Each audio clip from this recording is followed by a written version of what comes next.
Well, the last time I checked, we played them 3 really good games. We're probably one swing of the bat away from winning all 3 of those games. They go on to win the World Series. They're a really good team, and they're not going anywhere. We're a really good team. We're not going anywhere. So I say that, and our division's gotten better. We're not the only team that's gotten better.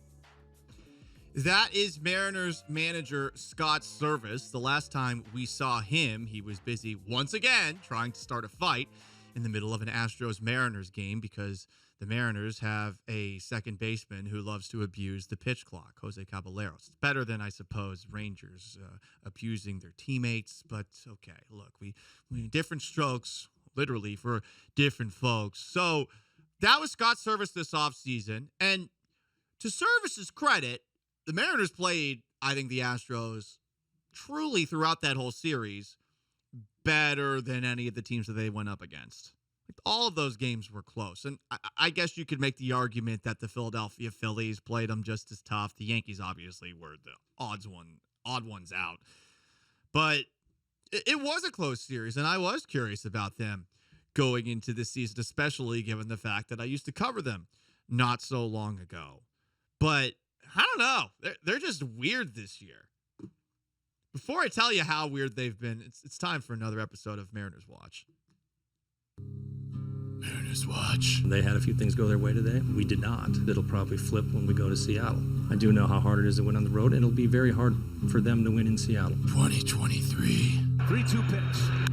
In the air, deep left center field, hit well. Rodriguez on the run, and it is gone!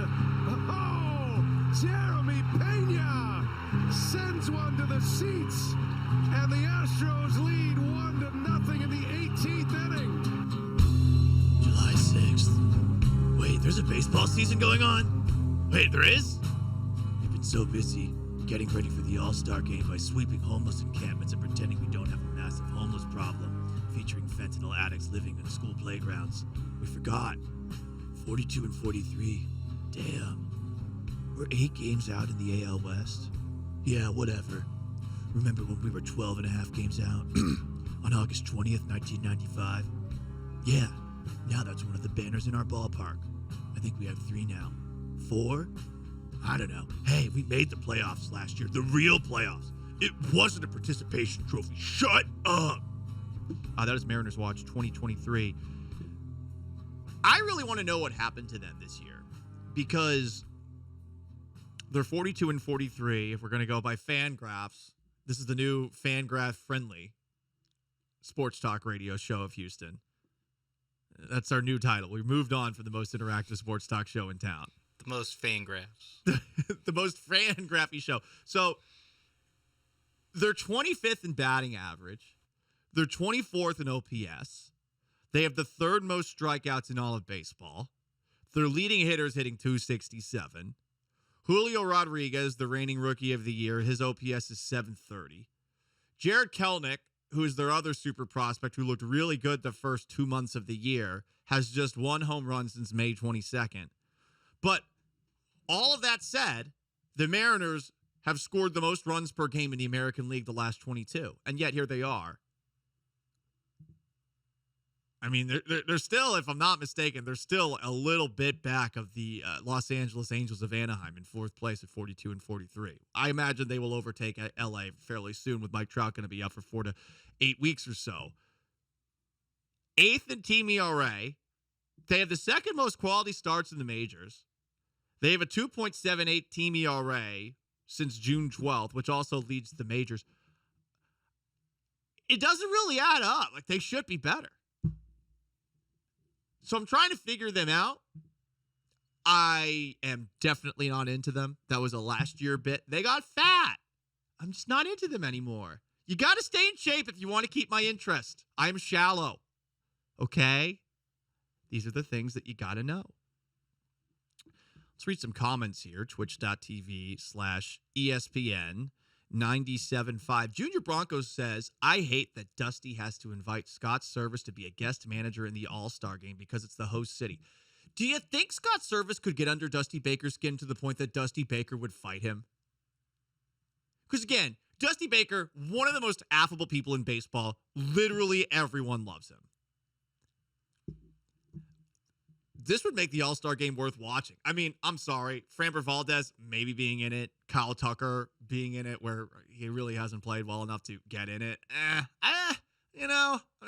Probably not going to watch it. I'm going to have to watch it for work, but I'm saying right now I'm probably not going to watch it next week. I don't think you'll have to watch it, to be honest. Yeah, but we might not have anything to talk about. If one Astro plays in it, I still don't think whatever. Well, we can talk. We'll talk about it later. I didn't know that they did this. Like, I know they already had the every team gets an all-star thing. Yeah. And now, like, they have guest managers. Was that even? They're the host city. What does that mean? Guest manager. Guest manager. He's part of the staff. What does that mean? I He don't just know. Sits next to Dusty Baker. Like that's what it means. Yeah, Does he like exchange the lineup card? Does probably. he sing the 7th inning stretch? Like whatever. See, take me out to the ball game. This would be a fun situation, though. Like, we all get mad at Dusty Baker for lineup management decisions, but if there's any Mariner on the team, if Dusty Baker keeps that guy off the field while Scott Service is on the bench, I mean, Scott might slug him in the face because that's what we know Scott Service to want to do. You know, this game's a game of inches. They had a few things go their way today, and that happens. We did not. My bet is it'll probably flip when we go to Seattle. But that's just, you have to find a way to grind through that and still, figure out a way to win those games. It didn't happen today, but we have played very good baseball. I do know how hard it is to win on the road, and it'll be very hard for them to win in Seattle. I will tell you that, because I know what it's going to be like when our crowd gets going on Saturday night, or Saturday afternoon, I guess. Well, it did end on Saturday night because the game was 18 innings. And yeah, it was difficult for the Astros to win, but they did eventually win to sweep the Seattle Mariners in last year's ALDS. That's Mariners manager Scott Service before Game 3 of that series. I really want them to mic up Scott Service for the series beginning tonight after the Astros swept the Colorado Rockies, took 3 of 4 from the Rangers. Now they host the Seattle Mariners before they wrap up the first half of the season. Seattle's 42-43 on the year, and it always feels like Scott Service is starting something, and you hear him there at the podium, and he sounds normal and composed. I want to hear what Scott Service sounds like when he's yelling from the dugout, which I feel like he does more than any manager in baseball. Could be wrong. I don't think that there is a advanced statistic that measures the amount of times a manager's being an insufferable, just loudmouth. Dusty Baker would probably be very low on the list. I feel like it takes work just to get Dusty Baker riled up at all. Let me go to Fangraphs and see if they have. Does Fangraphs have a stat yelling for that. probability? Because Service would be high at the top of the list for every single game. Probably have at least a number that measures ejections, but I think that's pretty much it. I want to know who's able to speak with umpires the most and not get ejected.